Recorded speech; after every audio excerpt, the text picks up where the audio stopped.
এই দুনিয়া পড়ে থাকবে,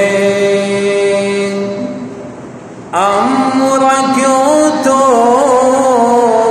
একদিনে তাকে বলা,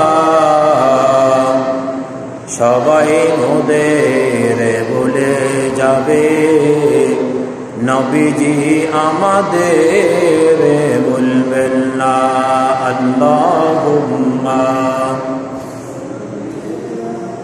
সাইয়্যিদিনা মাওলানা মুহাম্মদ ওয়া আলা আলি সাইয়্যিদিনা مولانا محمد بلغ العلا بكماله كشف الدجى بجماله حسنت جميع خصاله صلوا عليه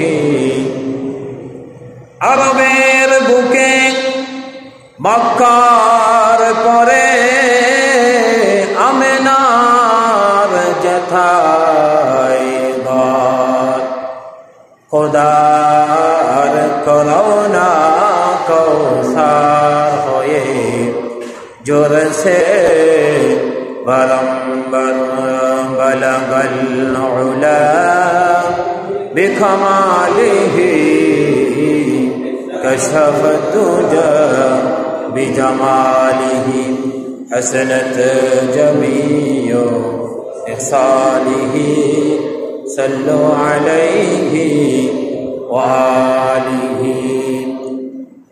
সম্মানিত আল্লাহগড় মসজিদের অতিথিবৃন্দরা,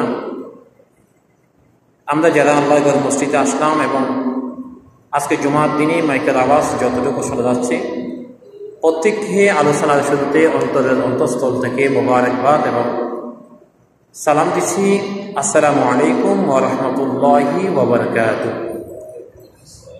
আল্লাহ সুবহানাহু ওয়া তাআলার দরবারে লক্ষ কোটি শুকরিয়া আদায় করছি যে আল্লাহ সুবহানাহু ওয়া তাআলা আমাদেরকে সৈয়দুল আইয়াম, সপ্তাহের শ্রেষ্ঠ দিন, এই উত্তম দিনে যে মালিক, যে মুনিব আমাদেরকে আল্লাহর মসজিদে আসার জন্য, বসার জন্য তৌফিক দিয়েছেন, হায়াত দিয়েছেন, সুস্থতার সাথে বাঁচিয়ে রেখেছেন, আল্লাহ তাআলার দরবারে আমরা প্রত্যেকে উচ্চ আওয়াজ দিয়ে একবার কালিমাতুশ শুকর আদায় করছি, আলহামদুলিল্লাহ।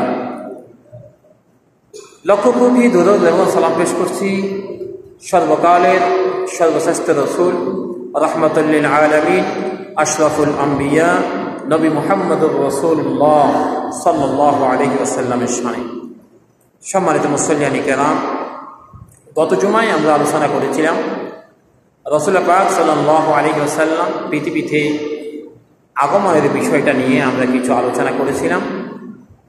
আজকেও সেখান থেকে, যেহেতু নবীজির জন্মের মাস, মিলাদুন নবীর মাস, রাসূল পাক সাল্লাল্লাহু আলাইহি ওয়াসাল্লামের জন্ম বৃত্তান্ত এবং রাসূল পাক সাল্লাল্লাহু আলাইহি ওয়াসাল্লামের ইন্তেকাল, এই মাঝখানের সময়টা আমাদের জন্য আদর্শ, আমাদের জন্য করণীয়, আমাদের জন্য বর্জনীয়।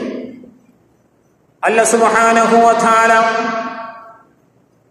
তার হাবিব মুহাম্মদুর রাসূলুল্লাহ সাল্লাল্লাহু আলাইহি ওয়াসাল্লামের আদর্শ আমাদের জন্য নমুনা করে দিয়েছেন। আল্লাহ সুবহানাহু ওয়া তাআলা বললেন, ওয়া ইন্নাকা লাআলা খুলুকিন আযীম।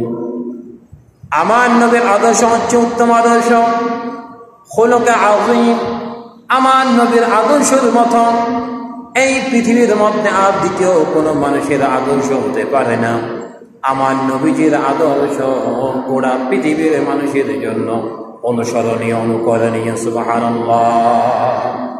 আমার নবীর আদর্শ হচ্ছে প্রত্যেকটি মানুষের জন্য অনুসরণীয় এবং অনুকরণীয়। আমি গত জুমায় যে আলোচনাটা করেছিলাম সেটা হচ্ছে রাসূল পাক সাল্লাল্লাহু আলাইহি ওয়াসাল্লামের জন্ম কিভাবে হয়েছিল, এখন তারপর থেকে নবীজির জন্মর আগে নবীজির আব্বাজান আব্দুল মুত্তালিব ইন্তেকাল। জন্মের পর 6 মাস পরে জন্মের পরে রাসূল পাক সাল্লাল্লাহু আলাইহি ওয়াসাল্লামের আম্মা জান ইন্তেকাল করেছেন। দুনিয়ার কোনো জাতে এতিম এই চিন্তা না করে যে আমি কিভাবে বড় হব, আমাকে কে বড় করবে, যে নবীজিকে কোনো মা ছাড়া বাবা ছাড়া আল্লাহ দুনিয়ার মধ্যে জগতের মধ্যে খুলুকে আযীম শ্রেষ্ঠত্ব নবী হিসাবে আল্লাহ দুনিয়ার জগতের মধ্যে প্রমাণ করিয়ে দিলেন।